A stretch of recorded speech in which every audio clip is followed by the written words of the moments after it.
Hello, hello, hello, everybody. Hi. Hello. Well, this is Shirley, and welcome to So Till We Begin Embroidery live stream, Shirley's Wind Down Tuesday. For all of you that may be looking at the repeat, thank you for watching, and all of those of you that are watching but don't get into the chat, thank you for watching as well. But I would appreciate it so very much if you would please drop into the chat at least one time to let me know. So, hello, in needle and time. Good evening from Colorado. Hi, how are you doing? Thank you for stopping by. I was just welcoming everybody that may be listening, but not in the chat, and those that are listening on the repeat. So I'm glad that you stopped in. You're right on time. It is 8:01. So uh, it looks like it's three more on, but they're not in the chat, so I don't know who they are, but whoever they are, hello, thank you for stopping by. Today we're going to talk a little bit about Father's Day gifts that can be made by your own hands. Hi Terry, how you doing?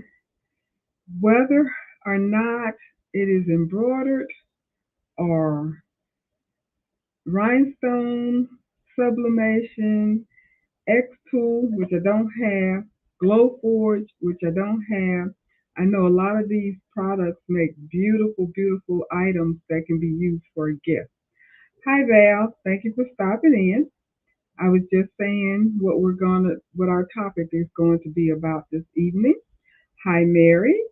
So we're getting more and more people in, so that is wonderful. And again, for anybody that's out there watching that has not dropped into the chat or plan to watch and don't drop into the chat, I would appreciate it if you would do that just for a minute, just to let me know who you are, because I find out after the fact that I may have 20 or so people in chat, but then it's been 30, 40, 50, even 60 more people that did not join into the chat that's actually viewing us live. So there's always more people involved in our live stream than we are aware of, but that's okay. If they hop in, they hop in. If they don't, that's okay. It's appreciated either way. Hi, Mary. How you doing? Thank you for stopping in. Got a few more people. It is 8:03 and seven people so far. So a few people are watching from the outside, but like I said, that's okay. Maybe they'll get brave enough to stop in. Well, I hope everybody's week has gone well. As far as mine is concerned, I been doing okay. Hey TR, how you doing? Thank you for stopping in. But I have been having some of the worst back pain for the past 2, 3 days for some crazy reason. Cannot figure out what is going on. I've already had two back surgeries, and heaven knows I don't want another one. But this back pain is really, really getting to me, making it difficult for me to walk. So don't know what that's all about, but that's how my week has gone. And I've also been working on a project that for some gifts that I wanted to give out for birthday and other situations. And I just don't know. Maybe it's because of the back pain. Probably was. When you don't feel good, it's kind of hard for you to do your best work. Because I did one item completely without any issues, and then the other two items they were just a hot mess. So now I got to do it over again. So it that's frustrating, but it's just all part of it. Hi Ann, how are you? Get a hot tub, bless you, girl. Oh Lord, tell me, I did an Epsom salt soak this morning, and while I was soaking, I was saying I miss my whirlpool tub. I had a whirlpool tub when I had my house, and that was the best thing. Now I can't get a hot tub because I'm renting. I am not. an owner anymore, so can't get a hot tub. I wish, but I tell you, I know what it feels like. If I had that Whirlpool tub, I would be doing a grand. That back would get a whole lot better. But I did massage it, and I have a vibrate. excuse me. I have a vibrating back pad, and I put that on there for a while. So that helped a little bit, but I don't know what's going on with my back. It just wants to act a fool. Hi Andrea, how you doing? Are you going bowling? Are you taking the day off on bowling? But anyway, thank you for stopping in. So let's get started on the topic now. The topic again is Father's Father's Day Father Day gifts that you can make yourself, which we all, since we're all crafters, we are aware of it. So I was just wondering if there are any ideas out there that people are leaning more towards. I know for me, don't have a father, uh, neither one, my stepfather and biological father both are gone. So I don't have a father or anything, and I'm divorced, so ain't gonna be no father days to no baby daddies. that that's their job, not mine. Hi, Christian. Hi, thanks for stopping in. But what I've thought about, and I don't want to give anything away because I do have two sons that listen in sometime, and I don't want anything to get out. But I have thought about several gifts, and like I was saying earlier, I'm in the process of making them. So um,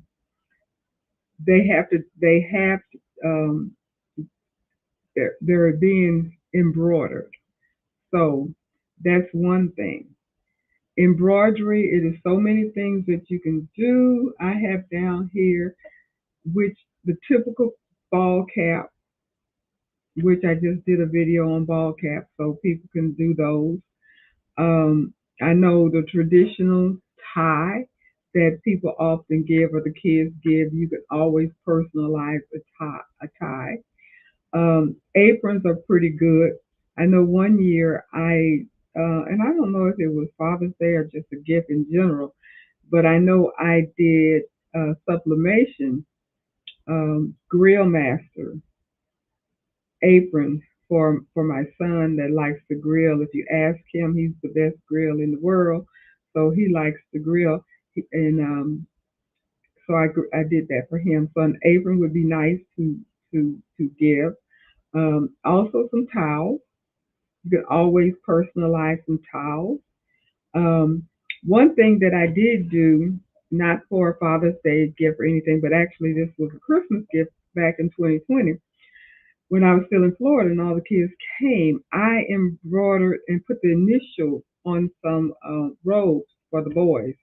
And my oldest son was absolutely thrilled because he said he's never ever had a robe that had his initials on it or personalized robe.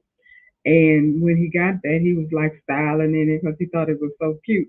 But it looked very good on him, and he was very happy to get it. So robes are something that you can certainly do. Um, I know a lot of people are getting away from dressing up so much when they go to work, which I kind of don't like in the office setting. But if you have any male in your life that does wear a nice, crisp white shirt to work, it could be nice to put some initials or something on the cuff, um, pocket, or even the collar. That would be very nice. To be something different for um, for the man in your life that you're thinking about. So those are some things. Let me see what else that I have on embroidery. Also, um, socks, which is would be a little different. So I can't think of anything right now. Oh, one more thing I did think of: a card, card. I did. embroidery birthday card, and it came out so cute. At first, I never thought that it made sense to embroider on paper. Just like we talked about the toilet paper situation, I thought was stupid, even though I saw it the cutest, the cutest design that would work for toilet paper um, embroidery. Who knows? I might get it and do it as a gag gift. But anyway, embroidery on something that you, a card or something like that, would be really nice. If you've not tried it, it's not hard. It's interesting. There is a process, like it's a process with everything, but a card would be nice to think about. So those of you that can do sublimation, of course, that is something that is definitely um, opens up a lot of doors. The typical cups, which I've done those, where you put a nice little Father Day um, statement or something on a cup, or you can do a tumbler, water bottle. Any of those types of things make really, really good gifts. And shirts, of course, caps, of course, which probably would fall more into vinyls and stuff with the caps. I don't think anybody's sublimating on caps. If they are, let me know because I didn't know anything about that. But I do know people do embroidery and do vinyls on caps. I didn't put vinyl on my list, but because I don't do vinyl. But of course, you can make all these things we talked. Well, some of these things that we spoke about with vinyl. And hi, Pearl, how you doing? And Glowforge, I don't have. Some people may have them, but I see a lot of advertisement, and oh my goodness, you can make some beautiful things with the Glowforge. Beautiful things. Would love to have one. Don't know if that'll ever happen, but if anybody has a Glowforge, they can talk about that if they'd like, and just tell tell the group what they do with it. Some people I know make money off of it, and I guess I need a sip of my wine. I guess my throat is just calling for it. I guess I don't know, but anyway, and I put down X2. I don't have that either. But again, those are very nice things if you have that equipment that you can certainly make some wonderful things for your father. And rhinestone is the last thing I have on here. And I noticed that the baby booty last Sunday, this past Sunday, did a live and she talked about rhinestone for men. I didn't get a chance to watch it, but that is certainly a good idea. There are situations where you can make some things with rhinestone in it. And TR, you mentioned, which I thought about, you're doing custom doormats and a trip to the cigar bar. There you go. The custom doormats are something else that I thought about. I just didn't put it on my list here. I guess I forgot about it. But yeah, if you're supplementing or either vinyl, I'm assuming you can do custom doormats. I know you can do them with the sublimation. And let me see what else you can do. Just throw it out there. So many different things that we can do for our father figures in our lives that we can utilize our crafting skills. And for me, my thought process is if you do something with your own hand, personalizing it, whatever it may be, tends to be more valuable than if you went out and bought something, or even if you went out and had something made versus taking the time to make it yourself. I think would be very much appreciated. The other thing that just popped in my mind, I know I did some notebook covers, and I think that would be a really nice gift for a guy. Make it masculine, of course. Um, I'm you. I'm actually doing something, and I'm using faux leather, and it requires leather and cloth. So I went to Joann the other day to find some masculine looking fabric, and that certainly was a chore. Everything in there was feminine. The butterflies and the flowers and all the cutesy little things. And I mean, I looked up and down, around, around, up and down, around, around. I even looked at some of the more expensive materials just to see. And it was virtually impossible to find masculine looking um, fabric unless now they did have, and this could work for people that have men in their life that have particular um, hobbies because they did have things for golfing, bowling. No, they didn't have bowling, but they had for golfing and basketball, football, fishing, hunting. They had those kinds of fabrics in there. So if your loved one tends to lean towards those type of activities and stuff, then yes, you can find some masculine looking fabric. But for me, none of that worked because men in my family don't do any of that. Except for that cigar bar thing that you mentioned. Tr. The cigarette. My oldest son loves cigars, and so he belongs to a cigar club.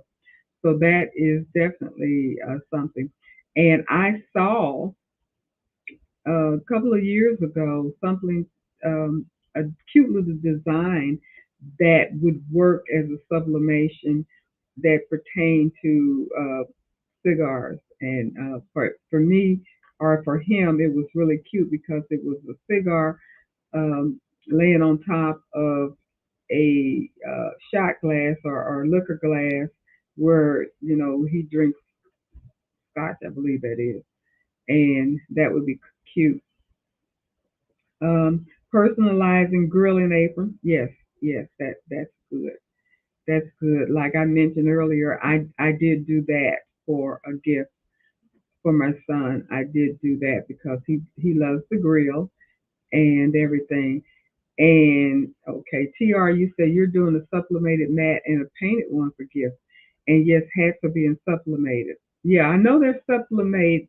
Did I know that? I don't know. But anyway, Cricket Brand has some, and those slightly puffy filling trucker hats. Yeah, the Richardson 12, Richardson 112. And have you stitched on the Richardson 112 trucker hat? If so, let me know how that worked out for you because I know a lot of people, I've seen people on Facebook that have complained about having to stitch on those and they're difficult. I know I did one in my video that I just put up and I didn't have any issues with it. So I was a little surprised about some of the complaints that have been voiced about the trucker hats that people can't see, can't stitch on them that well because of I guess I don't know, maybe they can't no, no, maybe they can't hoop it that well. I don't know, but I had no trouble hooping it, and I had no trouble stitching on it. So, but yeah, that those are a good idea. And Val, you mentioned custom gym towels and gym bags. Yes, and backpacks. I did a backpack for uh, one of my sons, and I've done ball caps for him. So yeah, that's great. That is really great. A gym bag, gym towels, and a gym bag, or either backpack. Some people take backpacks, and even um, a leather briefcase. You may or may not be able to stitch on it depending upon how it's made, but you certainly could do a patch and put it on there, which would make it personalized. And hi Alicia, how you doing? Thanks for stopping by. And TR, you say you haven't embroidered on a hat yet, but I do see that structure hats are harder to do. Yeah, that seems to be what people are saying, but I only did one, so maybe I lucked out. But I honestly did not have any issues at all, and I don't know if it was because of my flat brim hooping system that I got from brother. I don't know, but I do know that I didn't have any trouble hooping it. I didn't have any trouble stitching on it. Now I did use a 9014 needle to stitch on it because it is thick, and I did hear some popping noise, but I heard that with my regular ball caps as well. So I'm thinking that's just how the cap fits on the hoop on the frame, because I didn't have any issue with the stitching. I just heard the noise. Initially, I thought it was a needle situation. I switched out from my 7511 needle and put in the 9414 needle to see if that would make a difference. I don't know for sure if it made a difference or not, because I did still hear some of the popping on the Richardson 112 trucker hat, but it wasn't consistent. So I just thought it was on one part of that hat. The higher up on the crown is where I heard the noise, and not so much on the lower part. But all in all, I had no trouble. I had no needle break. No, I think I did break a had some thread break once, but just one time. It was no big deal, and don't know what caused it. I had more trouble, in all honesty, and I know we're not talking about hooping hats or anything in particular, but I did do the straw hat, and the white straw hat that I did. OMG, that hat, that hat was difficult. It was crazy. My machine just didn't like and did not want to stitch it well. I haven't. I did go out and buy another one because I wanted to do it with the water soluble stabilizer on top of it to see if that would make a difference at all. I have yet to do that to see, but that definitely is my plan. Probably will do it before the week is over with, but that did cause some issues, and I think I did use the 9014 needle because they did recommend, it was recommended that if you're going to do the straw hat to use the 9014 needle. So I did do that, but it just gave me the blues. I do believe it was because I didn't have the water soluble stabilizer on it, but I had the wiper error, I had the timing error. I don't know what it was. I thought, okay, it was producing a lot of lint and a lot of um, thread underneath. So when I finished the hat, I took my needle plate off to clean it up, and there was nothing there. It was clean. So why was I having all of those issues and thread breakage and just the wiper error, the timing error, all that stuff that normally happens when your needle plate needs cleaning? I don't know what was causing that, but that was with that one particular hat. Now the brown hat that I did immediately after doing the white hat, smooth sailing, no problem, stitched out absolutely beautifully, no thread breakage, no anything. It just stitched. What I did notice, that particular hat, the brown hat, was more pliable and flexible versus the white hat. So even though they had the same texture and design, the fabric that was used was different.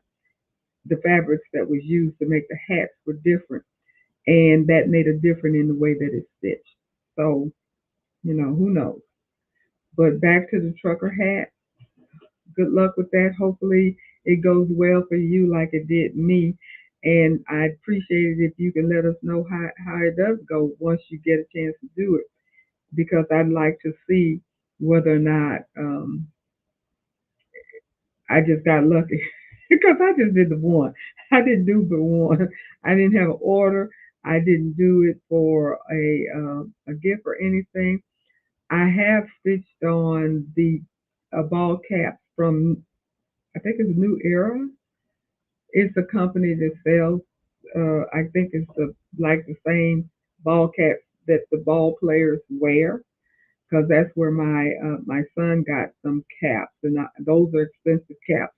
They cost $30+ a piece, and he wanted me to stitch some things on his caps, and I did. And again, I didn't have any issues. And I also, not only did I put something on the front of the crown, I was able to stitch on the back of his cap as well.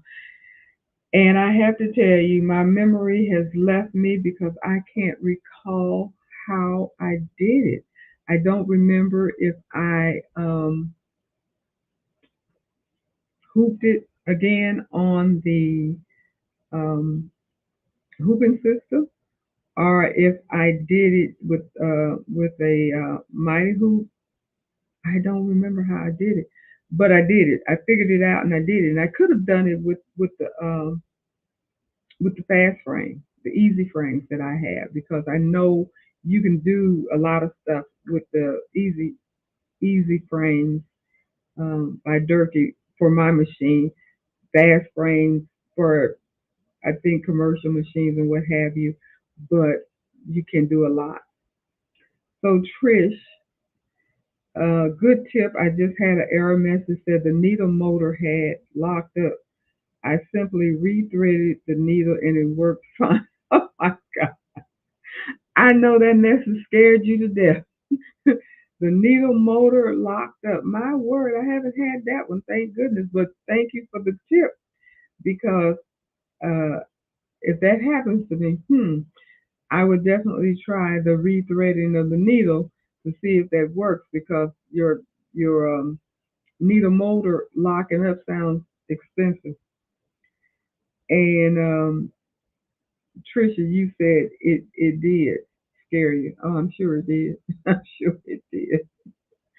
I know it would have scared me because I mean that machine is too expensive for something like that to happen.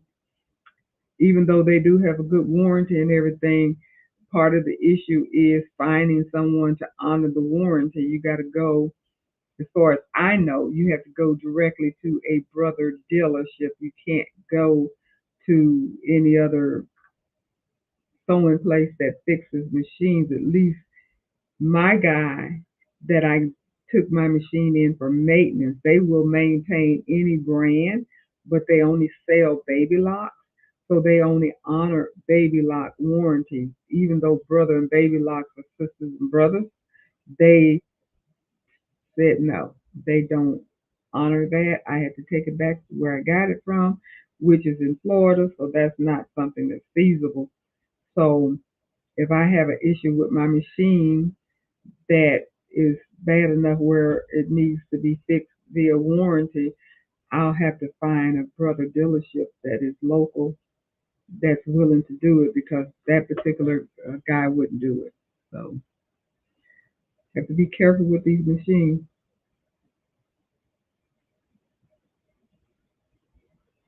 That's one reason why I'm so skeptical.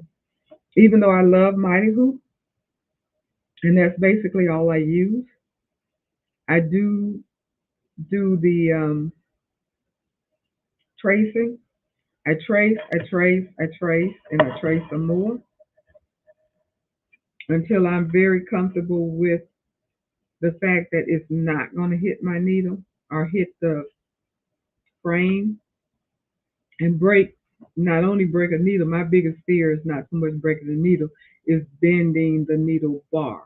Because again, we're talking about money. Somebody's going to have to replace that. I don't know how to do that. So that's taking it in, getting it fixed, and who knows if it's going to be covered under warranty.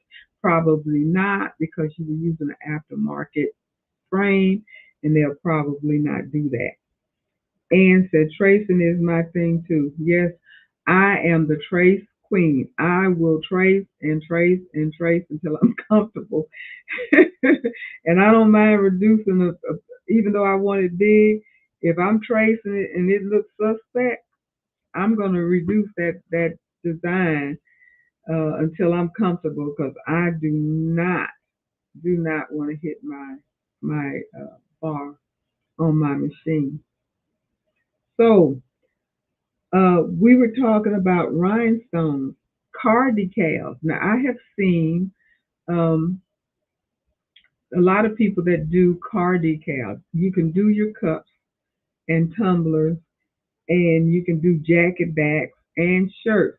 Just not for me. I wouldn't cover the whole thing with rhinestones like you do with a woman's um, shirt, where the whole writing or whatever all is rhinestone.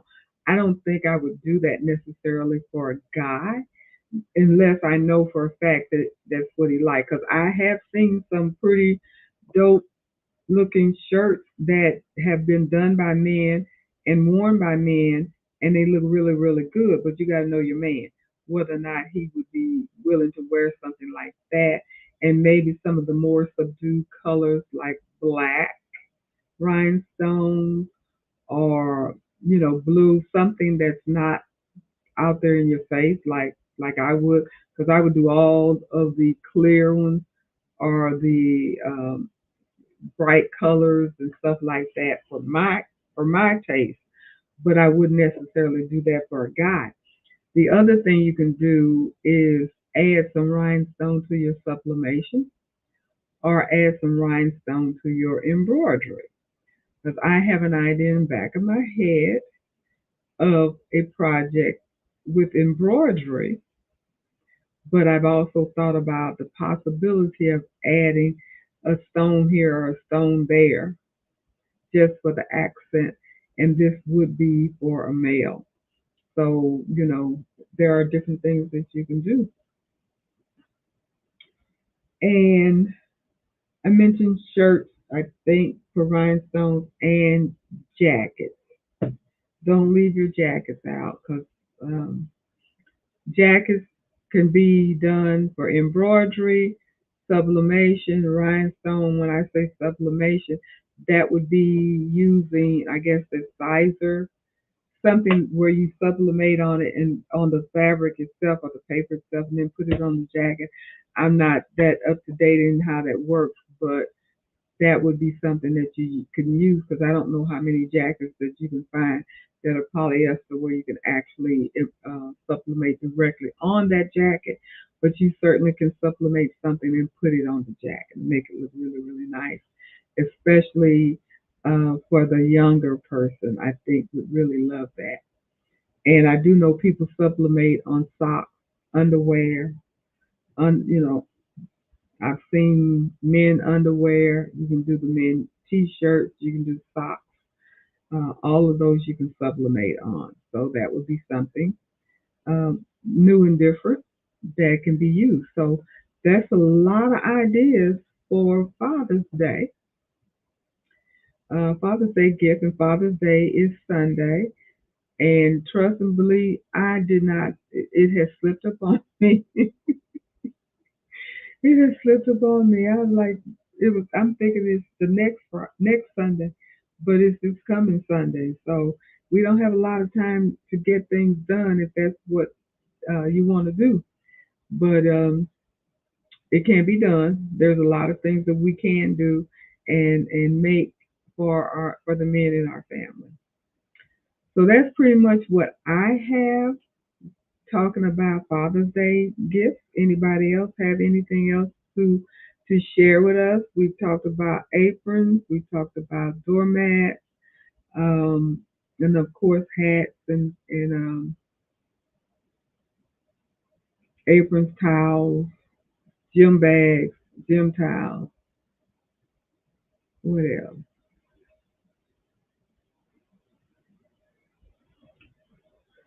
Think that's and of course cups and tumblers and things like that. I don't think water bottles and cups and tumblers and stuff like that get to be old. I think anybody would be happy to get a new Daddy Day cup every year for their coffee if they're coffee drinkers. Make a collection or whatever. Or, okay, I'm gonna use my new cup now and put the old cup away. If you got a new nice saying and everything. Because one year I did do that. I made cups for the guys in my family, and those that I was sending something to. And I think they really did like it with the different phrases and stuff, because I try to personalize it specifically for the person that I was giving it to. So I think they really got a kick out of that. So supplementing on coffee cups and things like that, and etching. I'm not done etching, but that's something else that you can do. You can etch on glass items that if your guy in your life happens to drink, and then you can get their bourbon glass or whatever you call it, rock on the rock glass or whatever, and etch their initials on it or something else, some kind of phrase, some type of design or whatever. Etching is nice. I have not tried etching, but I do know they have kits because I have one, just haven't tried it. And also, I have briefly read where you can learn how to etch using Cricut, which would be pretty interesting to do. But I think etching on some type of drinkware or the decanters, any of those kinds of things would be really cool. Because I know people go and buy stuff like that, and if you can do it yourself, that would be right. That would be really cute.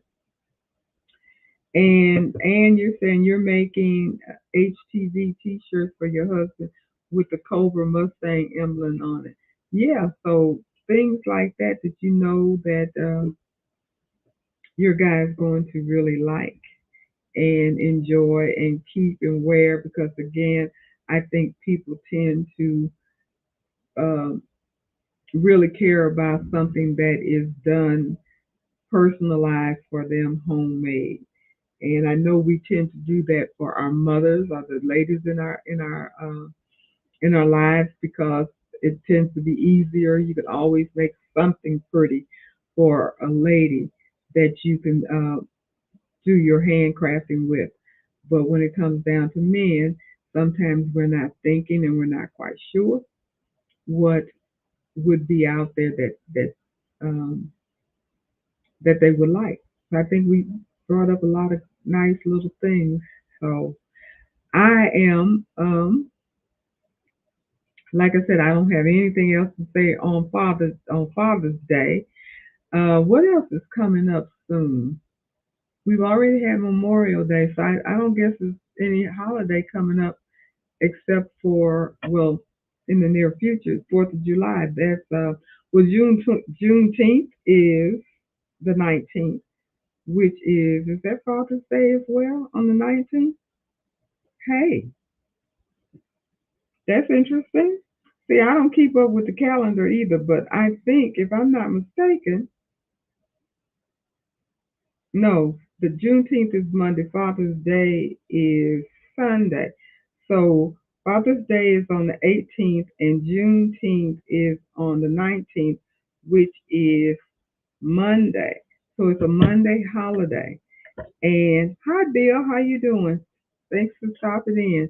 So yeah, Val, it's the day after. So Juneteenth ideas are also something to think about, and you can coordinate the two if you're interested in doing it for your fathers. Killing two birds with one with one stone by doing something really clever and pretty for Father's Day, but it does relate to Juneteenth. I haven't made anything this year, but I tend to make something when I was working. I put it that way because I knew I would be out in public to show, and I would do a shirt for Juneteenth every year, even before it became a national holiday. Because those of us that were aware of Juneteenth being a holiday to celebrate or an event to celebrate, I was aware of Juneteenth for a long, long time. So I would always try to come up with something to wear for Juneteenth. And now that it is a national holiday, everybody is, well, I would say most people are aware of it now. So it would be really nice to do something really clever for Juneteenth as well. So that gives you some more ideas of gifts and stuff. So that's pretty cool. That expands and broadens the horizon because like as I said, you can kill two birds with one stone by doing a Juneteenth Father's Day gift. If you can get away with it. You might say, that ain't gonna work.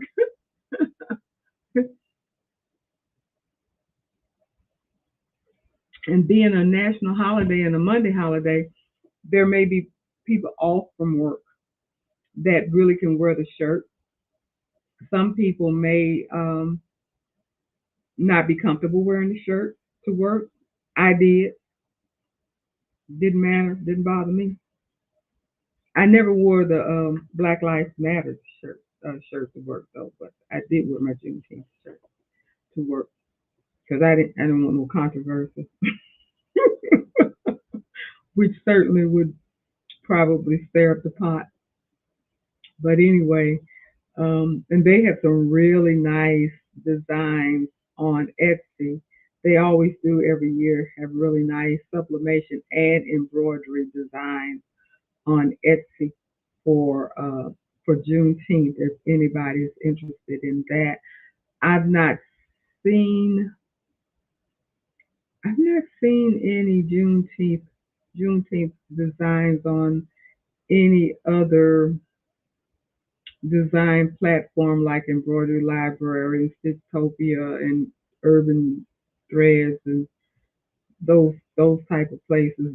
Embroidery designs. I've not seen any Juneteenth stuff on there, but I have seen a lot of the Juneteenth stuff. Like I said, on Etsy, they have embroidery stuff, they have sublimation stuff, they have PNGs, SCGs, all of that on Etsy pertaining to Juneteenth. And those of you that may be using creative, um, what is that? Fabrica, Creative Fabrica, I think is what it is. I don't use them. They have so much stuff, it just bombards me. I just like, oh my goodness, this is just too much. So, and I don't do anything every day like that. So I don't. I got involved with them earlier, but I was like, I don't want to mess with that. But I'm not sure if they have anything on there or not. So hi Evelyn, how you doing? Thanks for dropping by. Appreciate it. We're talking for those of you that just came in. We've been talking about holiday gifts, specifically Father's Day, which is coming up Sunday, and then started talking about Juneteenth gifts that are just apparels or something that you can do to recognize Juneteenth, which is that following Monday. Next Sunday is Father's Day, and next Monday is Juneteenth. Juneteenth. So you have two holidays in a row right there to celebrate and give you wonderful opportunities to make something. And for those of us, and I know it's late, but who knows? For those of us that actually sell the stuff that we make, and you have customers and stuff, it might be another way to make a few extra dollars by doing some of those things if you haven't done so already. And what's coming up after the 4th of July, because a lot of times you need to plan early. I think the next thing that comes up, major holiday, must be Labor Day. Is it Labor Day? I think so. Val, you said Creative Fabrica does have embroidery and items for shirts and sublimations for Juneteenth. Is that what you're saying? Okay, Bill, you said, thought about you. A friend asked me to embroider a large font on the front and back of a t-shirt that he wanted me to buy 12 shirts, which would be 24 designs. I had to just say no. Okay, and how large were the fonts going to be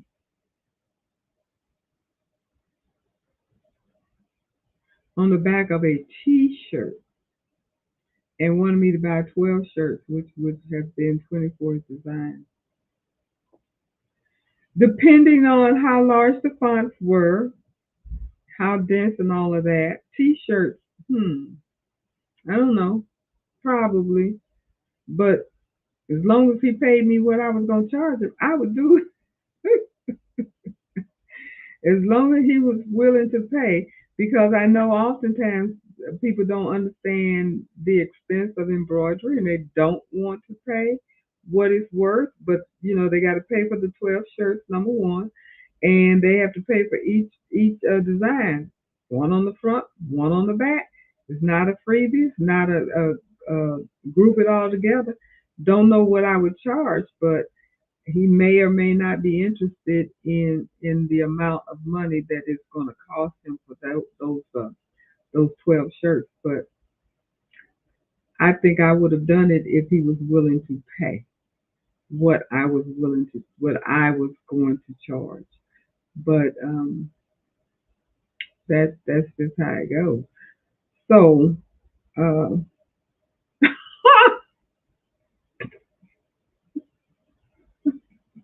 he wanted it to be free. Okay, because he was a friend. No, I get that. No, now, no. Sorry, I don't. I don't. No. I have a shirt, and I got this design off of Etsy, and I think it says something to the fact of my services aren't my something that's not with your budget. Just because your budget is low doesn't mean that's what my services is. I can't remember the exact statement right now, but it definitely says what I charge you has nothing to do with what your budget is. It has to do with what my services are.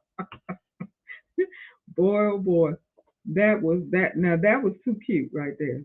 He wanted 12 shirts front and back and wanted all that stuff free. Because he was a friend. I don't have a friend that I think I would do that for free. It would have to be a certain situation coming up that I wanted to pitch in and donate time, service, money, or whatever that would allow me to do that.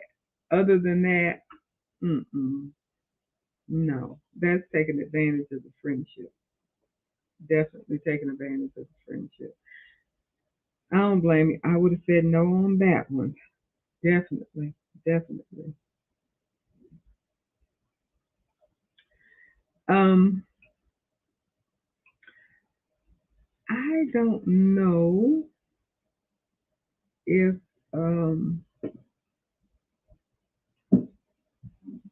the person is on here that had asked about baby clothes and baby items. I don't know if you're on here. Let me know. But the reason I brought that up is because my great granddaughter is having her 1 year birthday um, coming up next month. She'll be a year. Oh my goodness, time flies.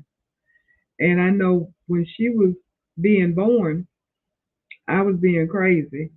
And I bought all the baby designs and all kinds of baby clothes and quilts and what have you, and just made a boatload. I think I shipped two big boxes of stuff full to her.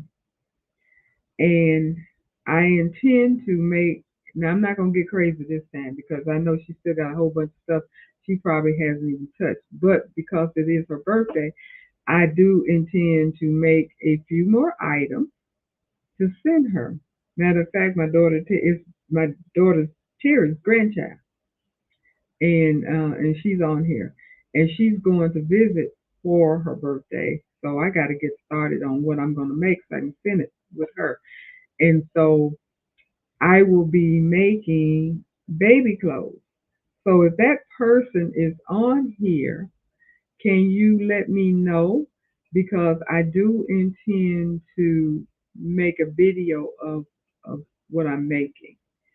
And I'm not 100% sure everything that I'm going to make. I know one thing for sure I'm going to do is a quilt and a pillow set. Because I always put a pillow sham with the quilt.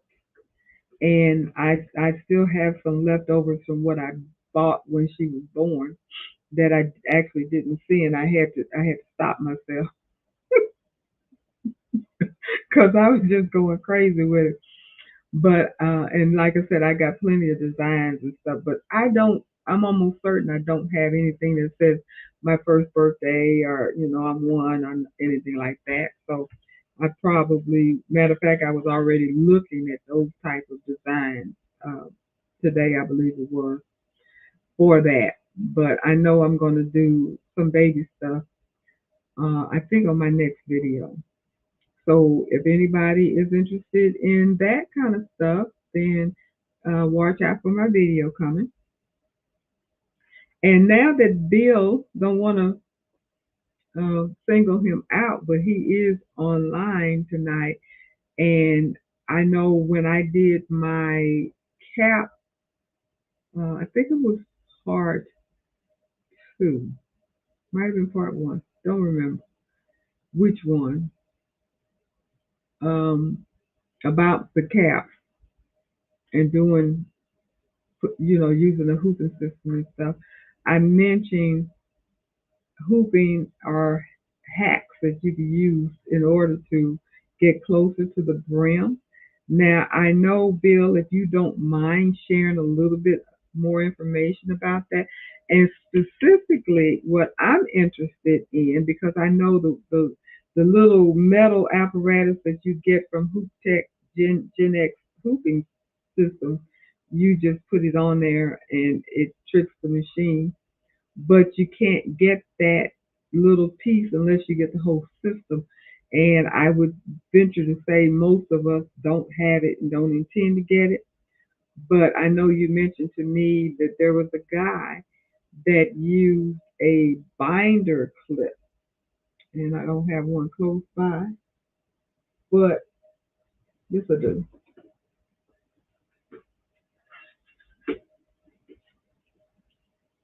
A binder clip like this. Now, this one I know is too big because I actually looked at the sensor and I said, no, this is not the one. It's the smaller one.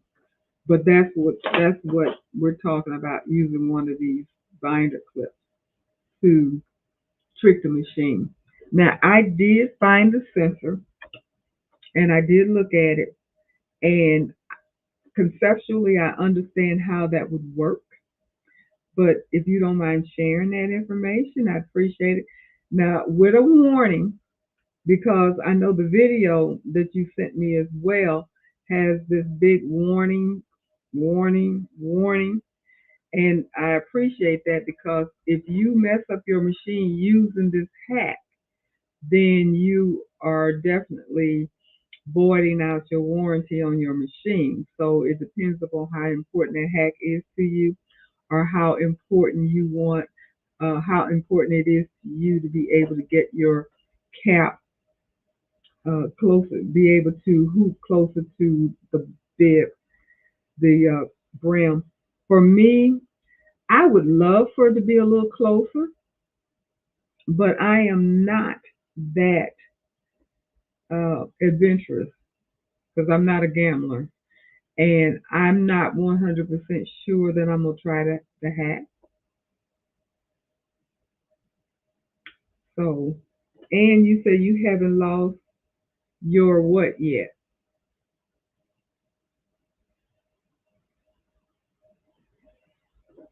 I don't know if you were talking to me or talking to someone else, but you said you haven't. I haven't lost mine yet. So if you can clarify that for me or the group, appreciate it. But that hack is interesting to me. So okay, here you go. Bill said it presses down the pin sensor that tells the machine the size of the hoop. It tricks the machine to think it has the large frame on. So with that being said, it doesn't. My question is, it will not. There's no safety mechanism still available at all. So if you don't trace your machine, trace your frame to make sure it's not going to hit the hoop, then it's a free for all. You can just go as far as you want to without anything or any mechanism to protect you from breaking or touching anything. Um, if I understand that correctly. Now, the little sensor is backed by the arm area, and it does. You can press it up and down, and so I understand it pressing against it releases its mechanism. Therefore, you can move up further. And I have seen the video. It's a guy named Jerry Noble that has a brother flat brim hoop that he does a video on. But in his video, he shows you how to use the hack apparatus that you get with the Gen X hooping system. He puts that on and he shows you how that works. But he also shows you how to check to make sure that um, you're not going to hit anything.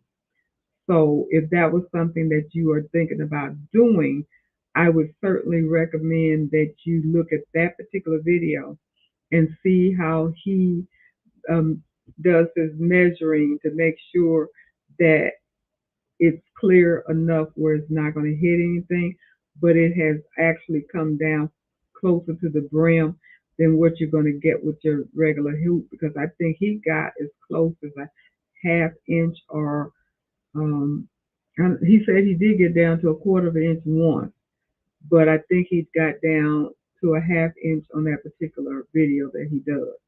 But he does show you how to use the hat. And thought you were talking about the piece that you put on top of the bobbin that reverses the design for caps and hats.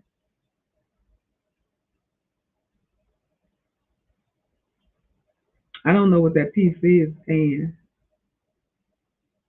Hi, Marissa. How you doing? Thanks for joining. Uh, you're never late. As long as we're here, you're never late. So don't worry about that. We're just here chatting up. And again, I'm not understanding what piece you put on top of the bobbin that reverses the design for caps and hats. I don't know what that is. What is that? That's news to me.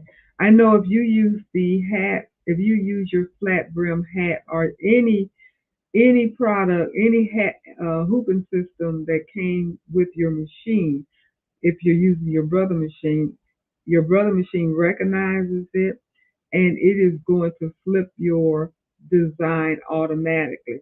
When you put your hoop on to the machine, it's going to automatically flip your design. So you don't have to remember to do that. If you use the hack, not only does it allow you to get closer to the brim, it also prevents the machine from recognizing the fact that it's a hat frame. Therefore, it does not flip your design. So you have to remember to flip your design or you'll mess up your cap. And Bill, you said if you get the embroidery too close to the brim, it can rub on the back of the needle bar and it can actually knock out okay, the calibration of your machine. See, that's a big risk for all of that stuff. I don't need that risk. I don't personally see the benefit because the cons outweigh for me the pros. Um, it's cool, I guess, to get closer to the brim. That is a good look. It's cool to have a bigger design. That is a good look. For me, the bigger the better. I like big, but the possibility of damaging your machine, I don't want that risk. So I think I'm gonna bail out of that particular situation.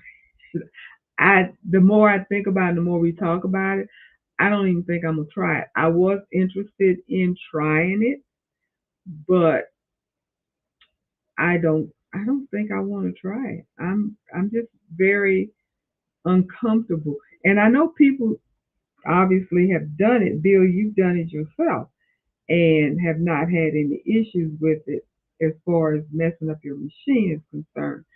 So that's really good. And were you not afraid? Were you not? Because I would be. I am. And you were saying you were referring to your brother Prasanna. Okay, so there is something that you have to do with the Prasanna. And Marissa, you said the Prasanna has a black piece that goes on top, but most people don't use it. Now there is a little black um, plate that goes onto um, the needle plate that um, I don't really know that, to be honest, but I don't know the true purpose of it. I've never used it. And in the playbook that you can get from Brothers, the referencing the PR1055X, in that particular playbook, it does do a demo for hooping the flat brim hat system, and they do not use that plate. I have been asked about that plate, and I've used it when you use your scanning um, tray. And those of you that have, I think it came with the machine. I think it came with the machine. I don't recall buying it. So there is a scanning tray. Matter of fact, I know it came with the machine because the magnets came in the toolbox. So with your PR1055X, there is a scanning tray that you can use with your My Design Center, where you can actually scan in your fabric. You can scan in drawings or handwritten stuff or whatever you're interested in and actually convert it to stitches and stitch it out as a design. That's um, one of the things that you can use in My Design. And I played with that a little bit, and I have not perfected yet. Therefore, that's the reason why I haven't made a video on it yet, because I'm still trying to learn how to do it and do it right, where it looks the way that I want it to look and everything. But you definitely can use your scanning tray to scan in like your children's drawing or somebody's signature or anything that you want to convert to an embroidery design. And they have two choices. You can do the what they call the line drawing, or the regular, which would be more um, have more stitches and stuff in it. The line drawing does much better. That's what my rep when I bought my machine told me, that is it's easier to do the line versus the when you have more stitching to do to get it right. Because what it's basically doing is taking a picture of it and turn it into a digitized design that you can actually, like I said, stitch out. And I've done it. Again, I have not perfected it to the point where I want to present it to the public, but it's really cool. It is really cool, whereas you can do that. So, but that was a long way of saying they have the little black thing that they tell you to use when you're doing that. So I know what you're talking about. I just have not been taught to use it when using doing the caps. But I don't know what the purpose would be. And Bill, you were saying I don't try and get closer than 130 millimeters to the brim. The T-bar is the best part that helps you hoop the hat evenly. That was before the new hoop came out. And I discovered, even though I love my flat brim, hooping system because it's really easy. I did discover that it is um, a hindrance in some cases because when I was trying to do the bucket cap, the bucket hat, there was no way for me to hoop it on the hooping frame, which is what I wanted to do when I saw some videos that did it that way. And I thought, oh, that's cool. That makes sense because getting that area on the bucket cap smooth is difficult when you're doing it flat. And I ended up doing mine. If you see my video, it's on there. I ended up doing the design that I did by using the Durkee Easy Frame. But as far as getting it smooth out and flat and everything, that was a challenge. And I couldn't go as large as I had hoped to go to. Um, but I used the Easy Frame, so of course I had the sticky stabilizer. And I tried my best to tighten it down as best as, or pull it taut and straight and no wrinkles and stuff in it the best I could by using clips on it. So you'll see that if you watch the video. And it worked out. I was able to do a decent stitch on it with uh, using that mechanism. So it worked out. I was able to do the bucket cap, but certainly not as easy as I probably could have done if I had a different hat hooping system, the one that clamps down, it just goes over and clamps down. Because the one that I have has actually got to go down into those channels.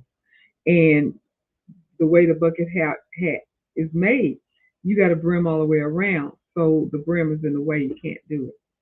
So that became a hindrance. That was the only time I ever saw the fact that the hooping system that I have did not work, which made me think about maybe getting a Gen X or sometime. The Hoop Tech Gen X2 hooping system may be on my I wish list to get just to be able to do any type of hat. And that's kind of where I'm coming from, wanting to be available and able to do whatever hat is presented to me. If a bucket hat is presented to me, I can do it. If a visor is presented to me, I can do it. And, if the Richardson 112 hat is presented to me, I could do it. That's what I was thinking to be able to do it.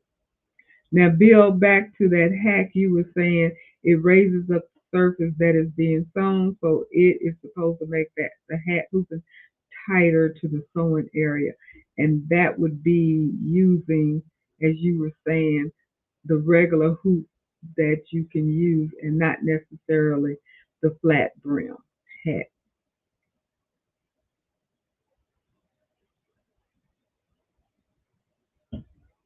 How many of you have the flat brim hat?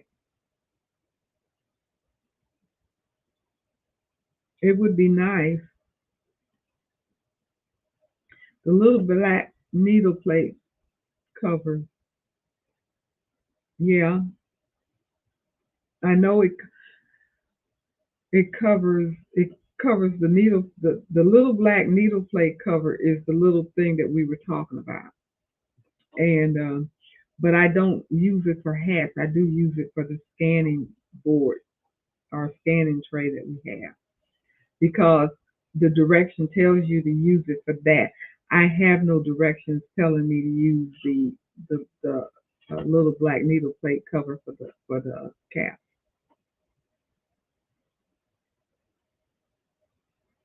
And Trisha, you said that you do use it. I'm assuming that's what you're saying, that you do use it, the little black. So, how many of you guys drinking wine tonight? You know this wine down Tuesday. You got to have your wine here. So, I hope somebody's drinking something. Have libation. If you don't, if you have coffee, tea, or Kool Aid, talked about that Kool-Aid last week. I didn't look up the pickled Kool-Aid thing yet. I forgot all about it, but I got to look up the Kool-Aid pickles because that sounds funny to me. Marissa, I've seen a lady use the flat brim with a sun hat, and she folded the brim in on both sides and then hooped it.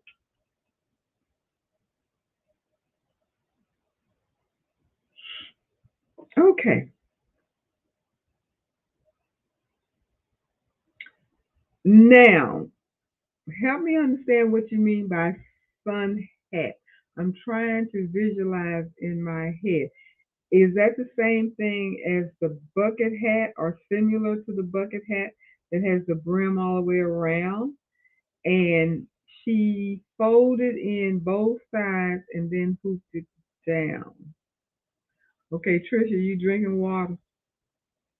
Nothing better than water. I got my big jug of water here too.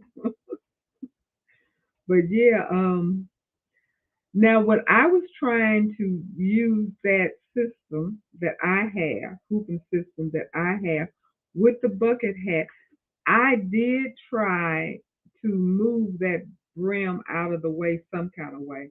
I don't know if I was moving it up or moving it down. I think I might have been moving it up. I'm not. I don't recall what I was doing. I just know I was trying to get it out the way where I could hoop it, and it just didn't make sense to me. It just didn't work. If I had messed with it maybe longer or more, manipulated it or whatever, maybe I would have gotten it to work. But what I was doing with it, it just didn't work. I couldn't move the brim out of the way and clamp down the hat correctly. Now you say she folded the brim in on both sides and then hooped it. My question and concern would be, even if I was able to do that, wouldn't you possibly make a mistake and stitch over that brim? That's what's coming to mind. Now, Bill, you said that you use Mighty Hoop on a bucket hat. I tried to hoop my hat with the 5x5 Mighty Hoop because that's the smallest one I have. Now, had I had the 4x4 or whatever, I might have been able to do it. But my 5x5, I just could not get it in there right. And I did try because that was my second thought. My first thought all along was to use the easy frame. Then when I saw some videos where people were actually hooping it with a hooping system, then I thought about um, the hooping system. That didn't work. So then I thought about the Mighty Hoop. Let me try the Mighty Hoop. Mighty Hoop is always good to the rescue. That did not work for me. And like I said, my Mighty Hoop was um, the smallest one I have is the 5x5. I don't have one small. I could see maybe a smaller one would work, but what I had did not work for me. Maybe if I had tried a little harder, a little longer, I could have got it right, but it didn't work for me. I did see a video where a guy actually used a regular two-piece hoop that comes with your machine, and he used the smallest one he had. So he had a small design, and he did it on a single needle machine. And I thought about doing that, but I couldn't find um, the other piece of my hoop. I think it's still at my daughter's house somewhere, probably somewhere, but I couldn't find it. And I wasn't too keen on using it anyway because the design was going to be way smaller than what I wanted it to be. So it was okay not finding it. And I did not try to use any other because I have a 4x4 hoop for my single needle machine.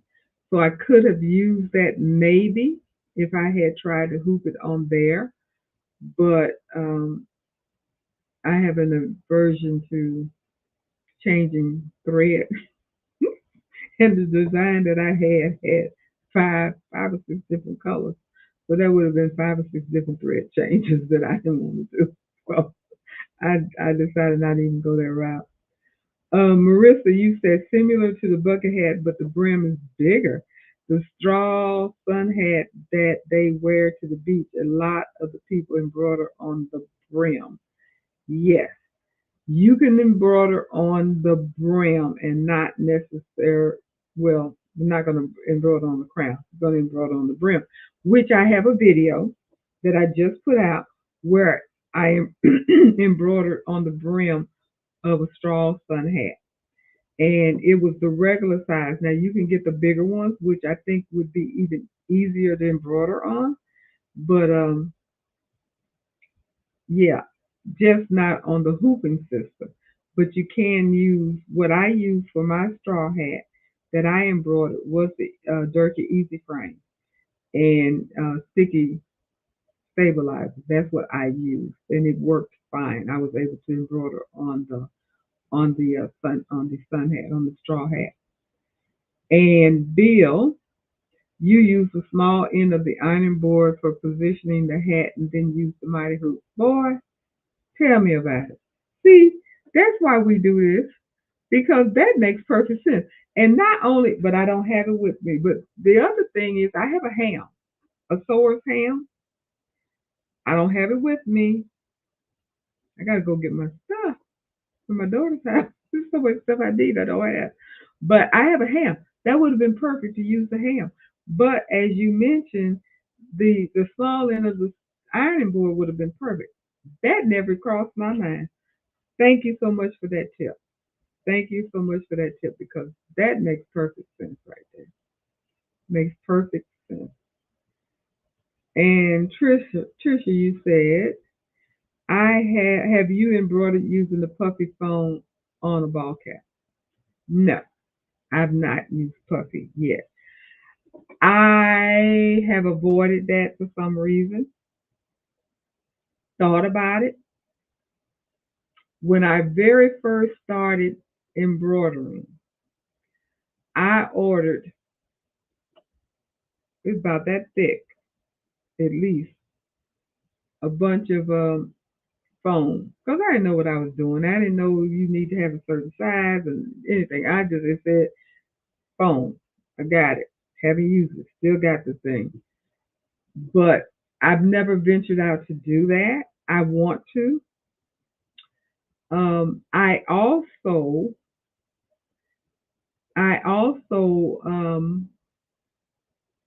got, and I don't know if anybody else was aware of John Deere last year presented some material that you could buy and do the puffy embroidery. And I'm thinking I did try that once. I think I do have it still because it came in a big sheet. If you got the regular size, I think they have a larger size. Don't remember how much it cost. I'm thinking 30 some odd dollars for it. And but if you look on his site and just put in there puffy material, whatever, it should come up. But it's supposed to be even easier than if you just get the regular phone and do it. But I've not done it. If you've done it, how does it work? And are you okay? And thank you, Bill. That's why I love this group. Thank you. Because we love to share information now. Please, if anybody got ideas or know how to do something, let us know. Share your idea, what you've done, what has worked for you, what did not work for you, so we all can learn from that as well.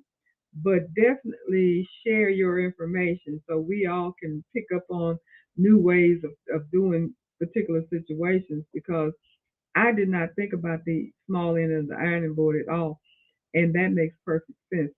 I'm not going to redo, do the backside of the hat or anything, but I'm definitely gonna put it on there and hoop it just to see how it's gonna hoop. And if that's gonna hoop okay, so then I know to do that next time.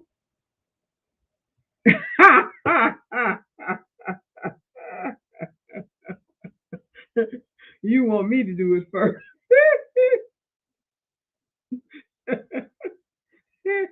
All righty then. I just might have to do that then. I might just have to do that. We're talking about the puppy hat. I haven't done it yet. Well, I don't do a lot of hats. That's one reason why I haven't. That's one of the main reasons why I haven't done it because I haven't done a lot of hats. I hadn't done any hats in over a year, any caps in over a year. When I was doing a bunch of them for my son, he wanted several different color hats and so forth, and he wanted his logo on the front, and he wanted his website or whatever on the back, and all that kind of stuff. He probably don't even wear 'em. No, knowing him, but I did that for him, and I've not done any other hats. Like I said, because I don't wear them, and I have several of them, but I don't wear them, and I don't pretty much market hats, caps and stuff, because I mentioned this in my video. I think I did that. I don't market it because most people that do hats or caps that I'm aware of, they mostly do the Richardson 112 trucker hats, and that's where the money is, and they're doing a bunch of it. And but most of them have the commercial machine, and they can crank them out, which makes sense. I don't have a commercial machine. I'm not interested in doing the cap situation for two reasons. I don't want to do it, and two, I can't get close to the brim. And I know a lot of men prefer the big designs and close to the brim, and I can't accommodate that because I'm not going to risk breaking my machine by doing that hack. I'm not going to do that. So, Trish, yes, if you do it, it would give me courage to try. You want me to be the guinea pig? Okay, Marissa, I use the Durkee flat hat frame and put my grandkid's name on the back of my baseball hat. I use Brilliance to curve the text. Yep, yep. And there in my video that I put out last week, show you how to do the curve in Brilliance. And to be perfectly honest about it, you can go through those steps and everything and do the curve, or you can just curve it on your own. To be perfectly honest, but I don't think you have to go through all of those that step because I've curved um, words without going through that whole measurement of doing it. That put the circumferences and sizes and all of the everything. If you seen my video, then you know what I'm talking about. I picked up on that watching Dawn at Creative Applique. Uh, good, a good process, and it worked. And I used it, and I'll probably use it again. But I also know that you can just curve your lettering without using it if that's something that you're interested in doing. And Trish, if you do, oh, Miss Shirley, I squeezed the bag for 39 years. I'm retired now, and I'm not putting myself through that kind of stress. I guess is what you're saying. I get you. I get you. Um,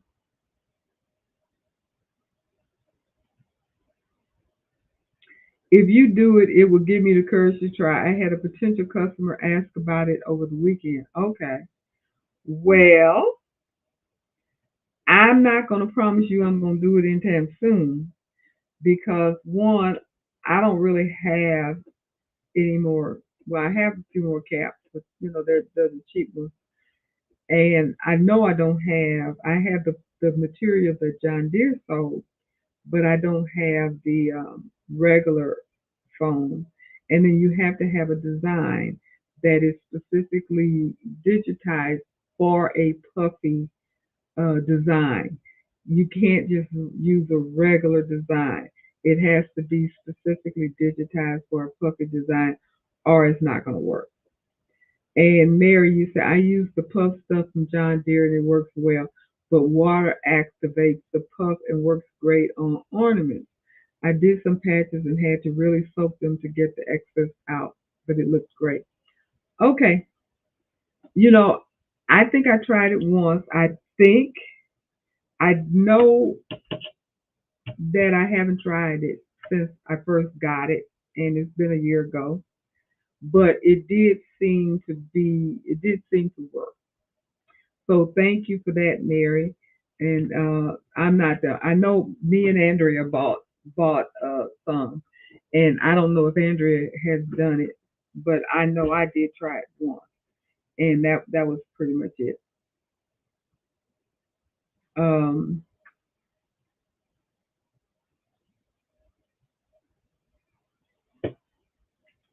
Now, as far as me doing the puffy, again, like I said, I will do it, but it's gonna be I don't know what you're gonna tell your customer because if I do it, it probably will be a couple of weeks or so from now before I actually do it because I would have to get the stuff and try it and then do a video on it because if it works well, I'll video it. If it doesn't work well, I'm not going to.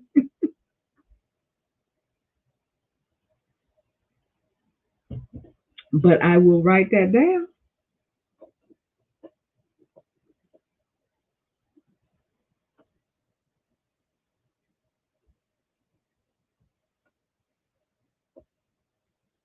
I had totally forgotten about those doing that kind of stuff to the cap. Totally forgot about it because like I said, I've never done it before. I was interested in it when I first, when you first start embroidering, you want to do everything under the sun until you start embroidering and you realize you can't do everything under the sun. You got to learn first.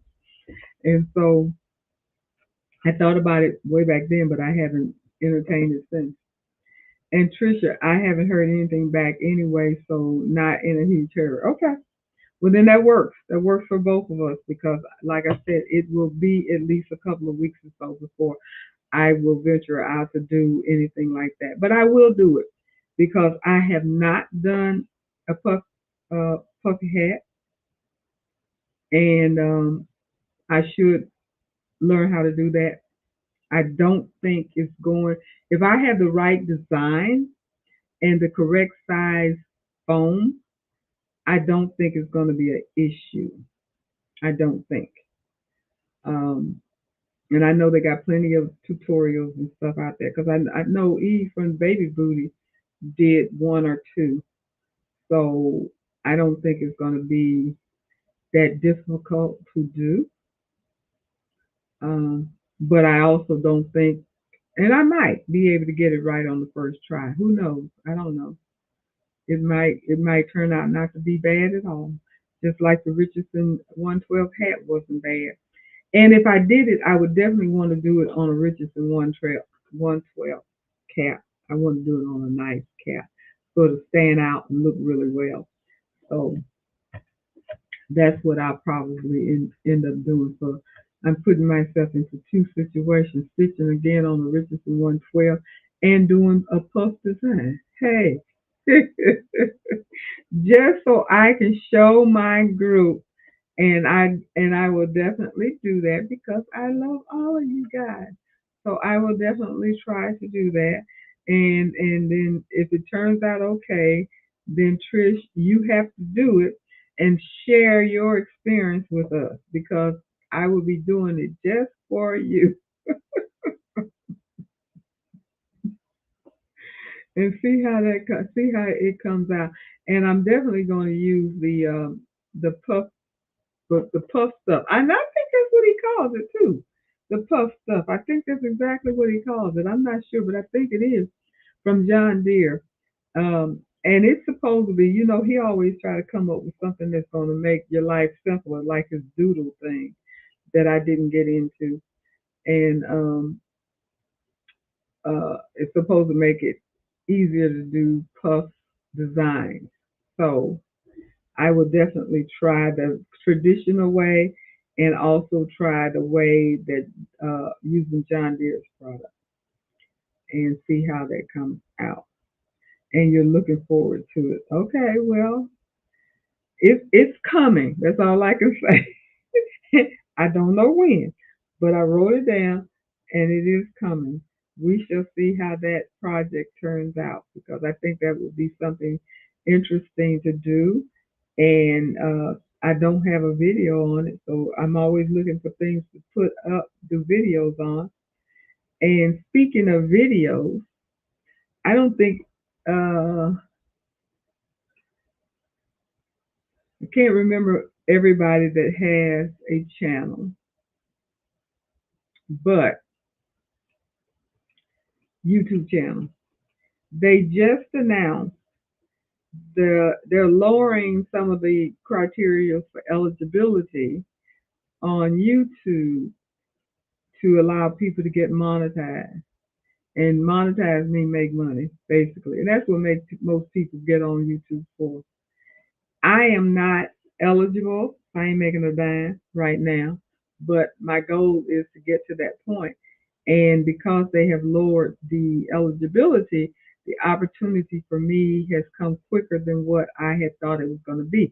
I'm on the right track to get there. I'm doing very well as far as growing, getting subscribers. I've met the eligibility criteria for that.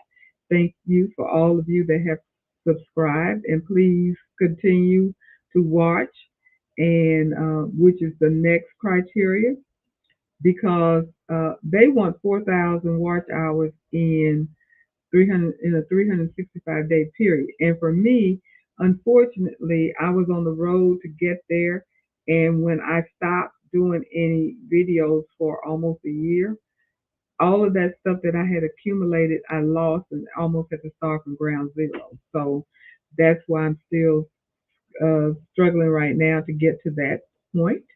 But the more you watch my videos, and when I say the more you watch, if for some reason you can watch the entire video or at least half of the video, stay on there as long as possible. Those are counted as watch hours and it improves your chance of being able to get monetized.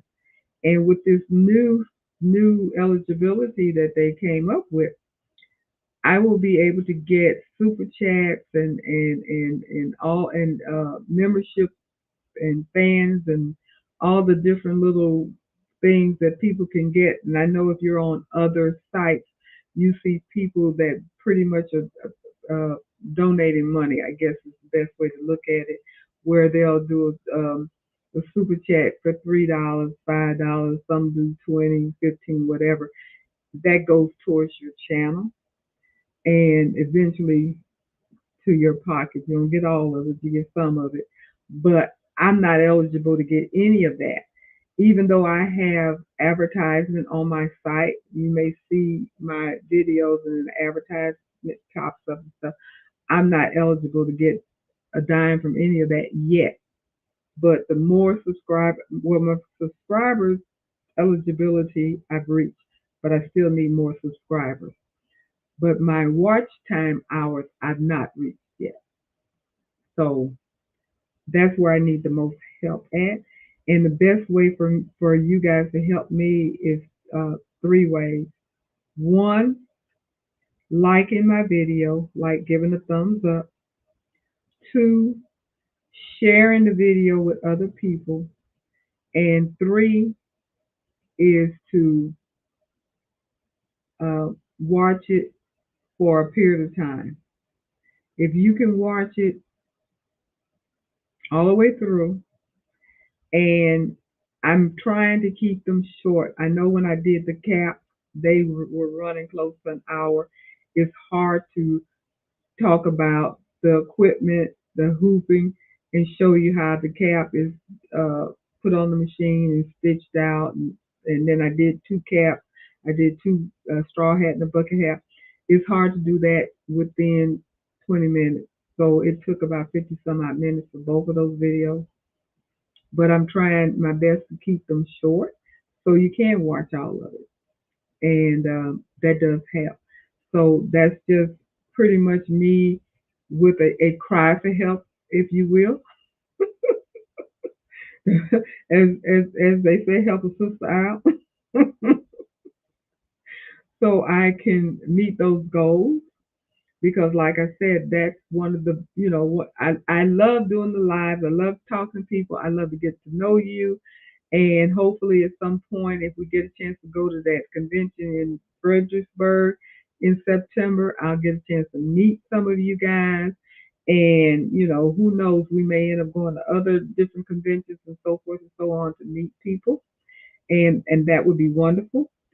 But the camaraderie of the group is what I love. And I love doing the videos. I love demonstrating this stuff. I love showing you the good and the bad because, it doesn't always turn out good. And I'll tell you about it. Oh, this didn't happen right. Made a mistake. Oops, whatever. Because my oops helps you to learn as well as I'm learning. So that's what I enjoy doing. And my reward for doing all those things is watching it, sharing it, liking it, getting notified so you'll know when the next one comes up and just keep up. And then also the comments. The comments are very important. I love reading the comments and I try my best to answer all the comments and do it in a timely manner. I get questions and I try to answer them. I get a thumbs up sometimes, uh, basically saying thank you for the video. I like the video. It was helpful to me, and so forth and so on. I enjoy getting that because if I know that I'm doing something that is helpful to you guys, that really makes me feel good because again, that's my whole purpose of doing what I do because I like helping people. I like teaching. I like interacting with people. I truly enjoy the lives. I'm so glad that I did start doing the lives. And you know what? I think I started in March and this is June. Time flies. I tell you, I didn't know that I had done as many as I've done, but I do. I look forward to Tuesday coming, because I know I'm going to be able to get here and chat with you guys. And the other thing that, and I mentioned this earlier in the video when I first started, came on, when I get off the video, when I end the broadcast, then they have available for me some analytical information that basically tells me how long the video went, what's the average length of time that people actually watch the video, how many chats that were going on in the video, and um, how many viewers. Because what I know, how many people actually in the chat is nowhere near how many people are watching. Because I'm streaming on YouTube and I'm streaming on Facebook and I want to stream on Twitter eventually. I get the viewership and it says 60 people, 70 people, 50 people. And I'm like, where are these people? Why didn't the people come into the chat? People are sitting back watching, listening, hopefully enjoying, but they're not coming into the chat. And I know that definitely because there was a time when I asked my son how come he didn't watch my video, and he said, "Mom, I did watch the video. He just didn't come into the chat, so there was no way for me to know." Then I had a good girlfriend that I was talking to, and she's telling me all about what we talked about, this, that, and the other, and I know she didn't come into the chat. I didn't see her name nowhere, and she told me she said I don't participate, but I do watch it. So I know there are people out there that are watching me right now that have not participated in the chat. And I do appreciate that. Thank you for doing that. Thank you for watching me. It's very helpful. I would love for you to come into the chat and participate. It would be so great just to know that you're out there and who you are. And add your comments, ask your questions. Get involved. Even if you don't do the crafting, if you're just watching it because of me, because you know me and you want to support me, I appreciate that. Thank you very much. And if you don't embroider, if you don't do sublimation, if you don't do rhinestone, if you don't do vinyl, all of that kind of stuff, that's okay. That's okay. It's not going to hurt to come in and say hi. How you doing? I appreciate what you're doing, and keep up the good work, and then back out. It don't matter to me. I just would love for you to pop in and say hi. That's all I can say. Just pop in and say hi because I know, like I said, when I get done with the live broadcast and I look at my analytics and it tells me that I had 50, 60, 70 people, I'm floored. I'm like, well, where were these people? Where were they? I didn't see them, but it's still good to do that. And Evelyn, thank you for sharing your videos. Thank you for watching them. I do appreciate it. Um, Bill, have you done any monogram baby diaper covers? Have you done any monogram baby diaper covers, bloomers for the great grandbaby? Um, no bloomers. I've done onesies. I've done, of course, the quilts and stuff I told you about. I've done a lot of onesies. I've done gowns. I've done bibs. I've done burp cloth. What else did I do? I and the caps, the little caps. I've done those. So those are pretty much because I did when I did the grandbaby stuff last year because she was born last year in July, and I was making all of this stuff before she was born. I sent a box of stuff for the baby shower, and I made a welcoming blanket specifically for the baby shower, and then I made a quilt. All 12 of the circles I put little. Her theme for her nursery is animal thing, jungle, whatever. So I put all the cute little elephants and giraffes and what have you and stuff. Found some really cute designs for that, and I did all the squares specifically for that for her crib that for the nursery. And I've done the big floppy ear elephant. I put her birth information on her, the date, the time, the weight, the length, all of that kind of stuff. I did that, and turned out that's her favorite. That's her favorite toy. They tell me she loves it. And they sent me a video of her playing with the toy, and this was like she was only a few months old. That thing was bigger than her. And I was like, oh my God, she gonna suffocate with this big old thing. But she was having it. She was loving it. And she really likes it. But the bloomers, now she's getting big enough for me to do the bloomers. So I probably will do something like that. Um, so you were asking when I do birth cloths, I just use diapers. Yep, and they are absorbent, and it just catches the bottom. Yes, exactly. I did buy some regular birth cloth, and I also bought the diapers as well. So you are absolutely correct. They do work really, really well. And of course, as I was told, they are being well used.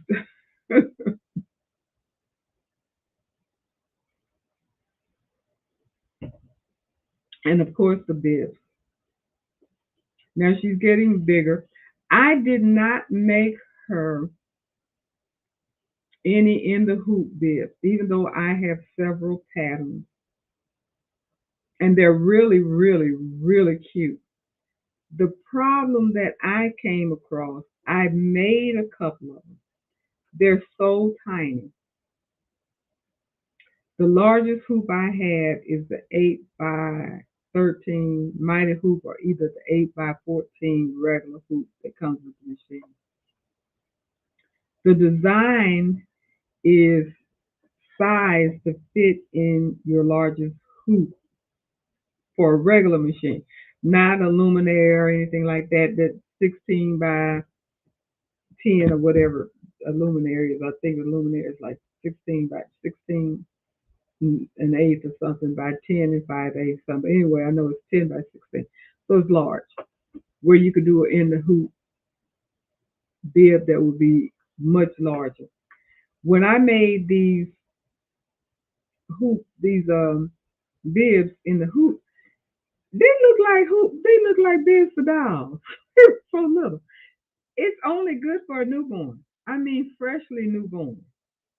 And so I just didn't, even though I bought some really cute ones and I really wanted to make it, I changed my mind because I realized they weren't going to be big enough to be used over uh, once in the hoop bibs are really tiny. I put them in my child care for the babies. I put them in my child care for the babies. I'm not quite understanding that, but you're right. They are tiny. That much I know. They are so tiny. The very first one I made, it literally was for a doll. And then my cousin wanted me to make one for a gift for a friend of hers. She paid me to make one for, and it was a little bit bigger, and it would work for a brand newborn, and it was really cute. And I made it, sent it to her and everything, but it's really tiny. It's for a spank brand new baby. They're not going to get much use out of it because it's so small. So it's not worth. If you guys haven't done it, I would recommend save your money. Don't do that because it's not worth it because it's not little. It's not. It doesn't work.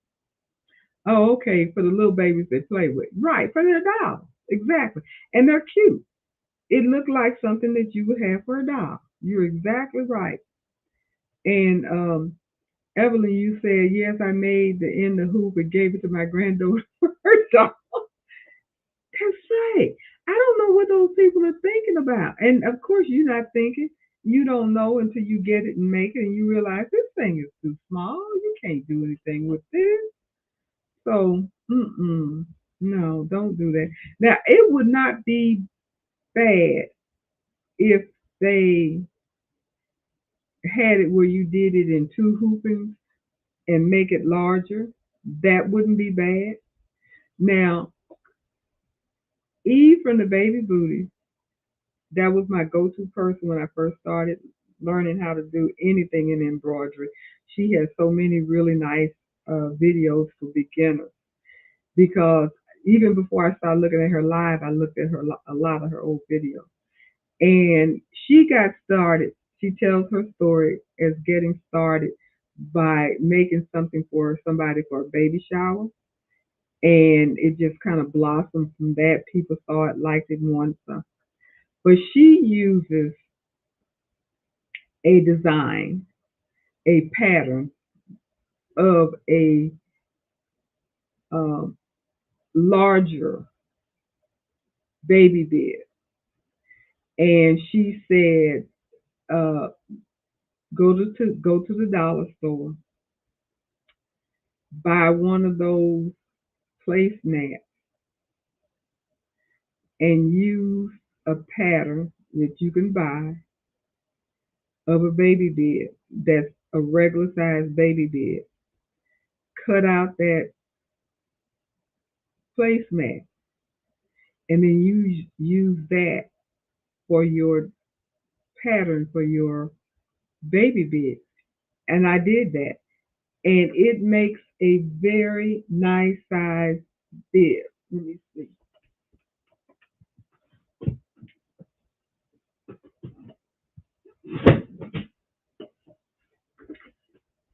and I made one.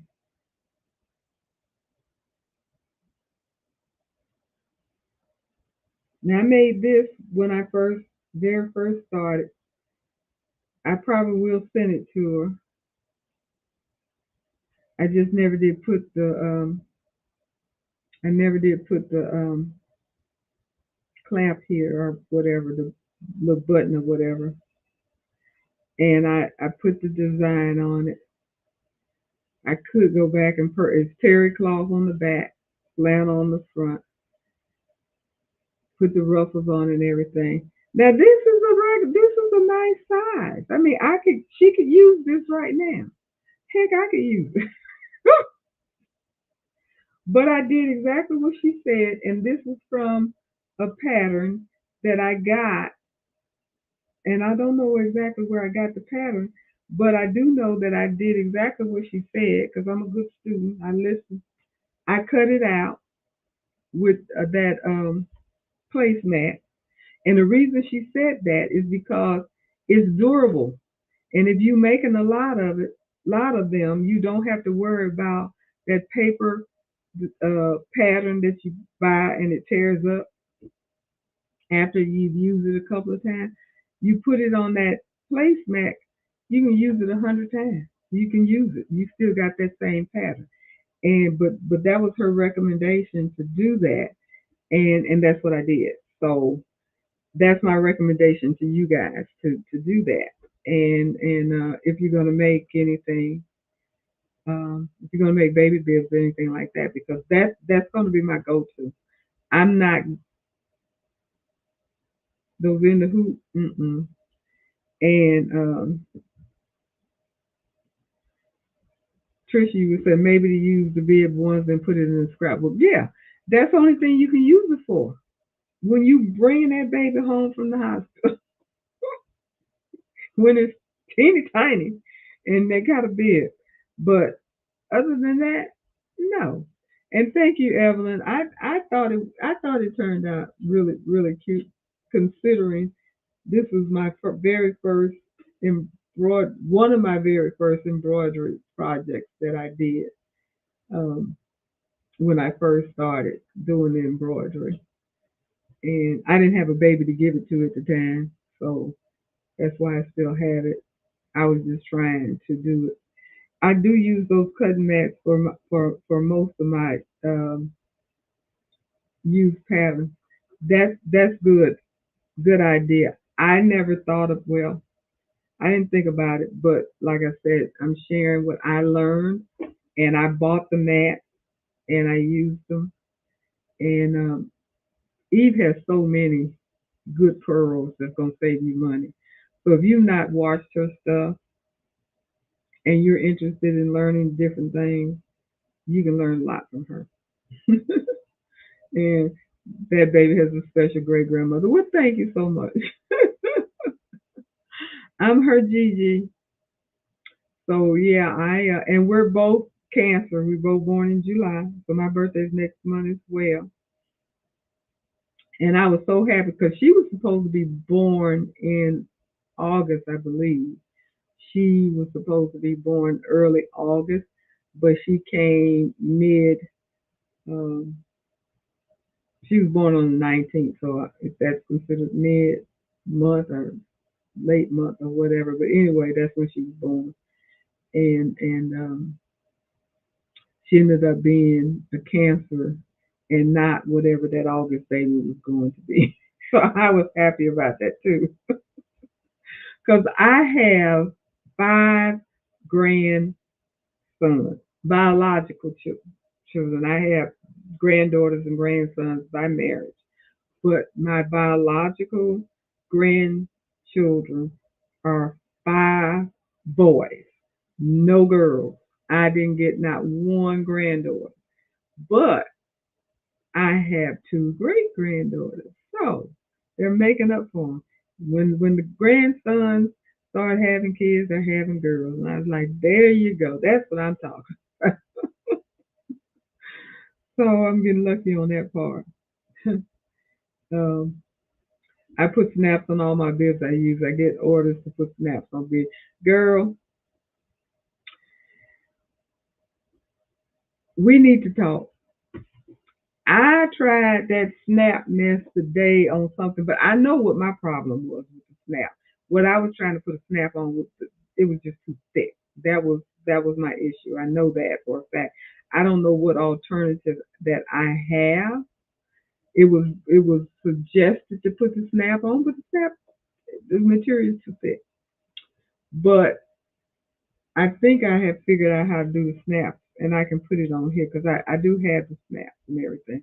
So I need to go ahead and put the snap on so I can stick this in the box with the stuff, other stuff that I'm gonna make for her.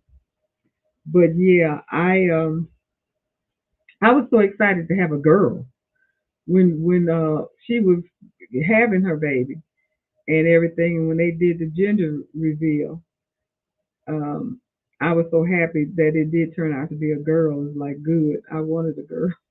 I think my grandson wanted a girl too. I think he did, but I definitely wanted it to be a girl.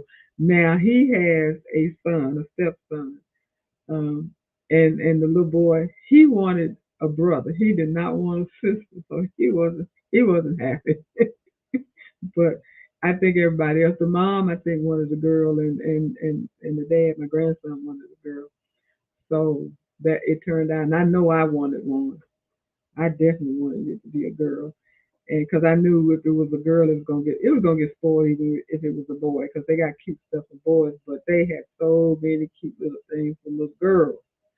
It is dangerous, and it's a good thing I'm not where she is because she's in Illinois, so I'm not that close. Because if I was, then she really would be spoiled with stuff. I'd be trying to make her something every week, probably.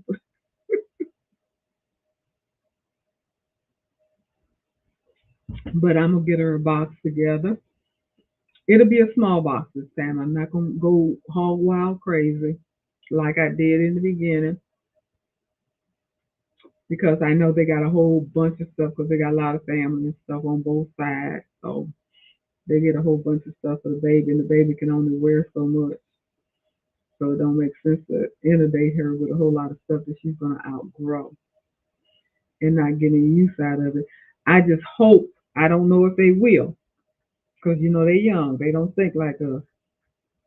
But I would hope, especially her quilts and stuff, that they would keep that as a keepsake for her when she grows up as an adult. She'll have her little baby quilts and stuff that she had, and maybe use it for her own children. And um, good night, Bill. Thanks for stopping by. Appreciate it. Come back next week, and you give her the quilts and stuff for a keepsake. But one thing I have done. Her name and initials is on everything. She can't hand them down. So maybe they'll just keep them. I hope so. But I know her name or her initials, one or the other, is on all her stuff. And I don't think I was initially doing it on purpose, but it turned out that I am doing it on purpose. But initially, it was just doing something. It was just something to do. But I do know that her initials or her name is on most of her stuff. Now I can't swear it's on every piece. I don't think it is, but I do know it's on there. So, do you have the extra long prong snap? That is what. No, I don't, and that's exactly what I need because I'm trying to go through vinyl, and it's like a tab that you made, and the one that I made is vinyl on both sides with is a quilted thing. So it's vinyl on both sides and the